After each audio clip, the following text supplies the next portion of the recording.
BRS కార్యాలయంపై దాడి జరిగిందనేటువంటి వార్త మనకి ఇక్కడ కనబడతా ఉంది.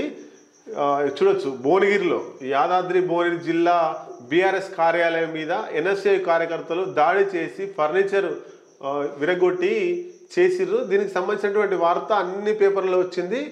అయితే ఇక్కడ మనం చూడాల్సింది దీని మీద విధి విధానాలు ఏం జరిగింది అనేటువంటి చూస్తే, ఈ దాడి కంటే ముందు బీఆర్ఎస్ పార్టీ జిల్లా అధ్యక్షుడు కంచర్ల రామకృష్ణారెడ్డి ప్రెస్ మీట్ పెట్టిండు. ప్రెస్ మీట్లో రేవంత్ రెడ్డిని రెచ్చగొట్టే వ్యాఖ్యలు, అంటే రండా అనేటువంటి మాట పదే పదే వాడిండు. దాన్ని చూసి జీర్ణించుకోలేని ఎన్ఎస్ఐ కార్యకర్తలు వచ్చి ధర్నా చేసి ఫర్నిచర్ పరగొట్టిర్రు. అంటే ఆయన అట్లా మాట్లాడేది కాకుండే, ఆయన ఏజ్కి ఆ భాషకు సంబంధం లేదు. జిల్లా అధ్యక్షుడండి రెచ్చగొట్టే మాటలు మాట్లాడిండు. ఈ ఎన్ఎస్ఏ కార్యకర్తలు పోయి ఆ ఫర్నిచర్ని ధ్వంసం చేసిర్రు, ఆఫీస్ మీద దాడి చేసిర్రు. ఆ దాడిని మేమేం సమర్థిస్తలేం. దాడి ముమ్మాటికి తప్పే, వాళ్ళను అరెస్ట్ చేయాలి. ఈ దాడులు అనేటువంటివి ఒకరి మీద ఒకరు భౌతిక దాడులు చేసుకోకుండా ఉండాలి. విమర్శలు వస్తాయి, ప్రతి విమర్శలు వస్తాయి. ఒక రాజకీయ పార్టీ ఇంకో రాజకీయ పార్టీ మీద విమర్శ చేస్తుంది. ఆ విమర్శ చేసినప్పుడు విమర్శలు ప్రతి విమర్శలు అట్లే ఉండాలి తప్ప ఈ విమర్శలు ప్రతి విమర్శలు భౌతిక దాడులకు పోవద్దు అనేటువంటిది ఇలా బీఆర్ఎస్ పార్టీ కార్యాలయం మీద కాదు, ఏ పార్టీ వారు ఏ పార్టీ కార్యాలయాల మీద దాడి చేసుకోకూడదు. ఆ సంస్కృతే మంచిది కాదు. ఏమైనా ఉంటే చర్చలు పెట్టుకోవాలి, మాట్లాడాలి, విమర్శలు చేసుకోవాలి, సూచనలు చేయాలి, సలహాలు ఇవ్వాలి. అంతే తప్ప భౌతిక దాడులకు ఎవరు పాల్పడ్డా సహించేది లేదు, దాన్ని సమర్థించేది లేదు. ముమ్మాటికి ఎన్ఎస్ఏ కార్యకర్తలు చేసింది 100% తప్పే. దాన్ని ఎవరు ప్రోత్సహిస్తలేరు. అది అట్లా జరగకుండా ఆ పార్టీ వాళ్ళు చూసుకోవాలి.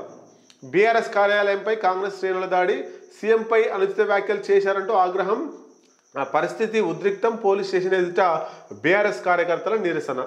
సీఎం రేవంత్ రెడ్డిపై బీఆర్ఎస్ నేత యాదాద్రి భువనగిరి జిల్లా అధ్యక్షులు రామకృష్ణారెడ్డి అనుచిత వ్యాఖ్యలు చేశారంటూ ఆ పార్టీ జిల్లా కార్యాలయం ఎదుట యువజన కాంగ్రెస్ ఎన్ఎస్ఏ ఆధ్వర్యంలో ధర్నా నిర్వహించారు. కార్యాలయంలోని ఫర్నిచర్ను ధ్వంసం చేశారు. శనివారం జిల్లా కేంద్రంలో విలేకరుల సమావేశంలో బీఆర్ఎస్ జిల్లా అధ్యక్షుడు కంచర్ల రామకృష్ణారెడ్డి మాట్లాడుతూ, సీఎం రేవంత్ రెడ్డి పథకాలు అమలు చేయకుండా కక్ష సాధింపు చేస్తున్నారని, పరిపాలన సీఎం చేతకాని సీఎం రండా అంటూ అనుచిత వ్యాఖ్యలు చేశారు. దీంతో కాంగ్రెస్ నాయకులు బీఆర్ఎస్ కార్యాలయం ఎదుట బైఠాయించారు. ఈ క్రమంలో అక్కడికి చేరుకున్న బీఆర్ఎస్ నాయకులకు వీరికి మాట పెరిగింది.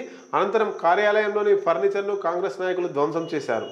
పట్టణ ఇన్స్పెక్టర్ సురేష్ కుమార్ ఘటనా స్థలానికి చేరుకొని వారిని అరెస్ట్ చేసి పోలీస్ స్టేషన్కి తరలించారు. కొద్దిసేపటికే వారిని విడుదల చేయడంపై మాజీ ఎమ్మెల్యే ఫైల శేఖర్ రెడ్డి ఆగ్రహం వ్యక్తం చేశారు. ప్రజాస్వామ్యంలో మాట్లాడే హక్కు లేదా అని ప్రశ్నించారు. ముఖ్యమంత్రి హోదాలో ఉండి పేగులు మెడలు వేసుకుంటా అని ఇష్టం వచ్చినట్టు మాట్లాడతారు, కానీ ప్రజల పక్షాన హామీలు అమలు చేయాలని అడిగితే దాడులు చేస్తారని ప్రశ్నించారు. భువనగిరి నియోజకవర్గంలో భూ కబ్జాదారులు, రౌడీలు, గూండాలు రాజ్యం వెళుతున్నారని అన్నారు. మొత్తం మీద రేవంత్ రెడ్డి కూడా మాట్లాడద్దు అట్లా, పేగులు మెడలు వేసుకుంటాం, చింపి షాట చేస్తాం, ఆ మాటలు ఆయన మాట్లాడొద్దు. ఏజ్లో పెద్ద అయినటువంటి రామకృష్ణారెడ్డి కూడా రండా అనే మాటలు కూడా మాట్లాడద్దు. ఎన్ఎస్ఏ కార్యకర్తలు దాడి చేయడం ముమ్మాటికి తప్పే. ఏది ఉన్నా విమర్శ చేసేటప్పుడు ఆ విమర్శ కూడా సద్విమర్శ అయి ఉండాలి.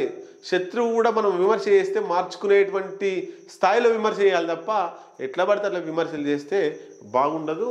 దాడులు కూడా మంచివి కాదు. ఈ దాడిని కేటీఆర్, హరీష్ రావు ఖండించారు. దాడి పిరికి పందల చర్య, రాజకీయంగా ఎదుర్కోలేక భౌతిక దాడులు, బీఆర్ఎస్ నేతలు కేటీఆర్, హరీష్ రావు. మొత్తం మీద ఆ దాడులు, ఆ సంస్కృతి మంచిది కాదు.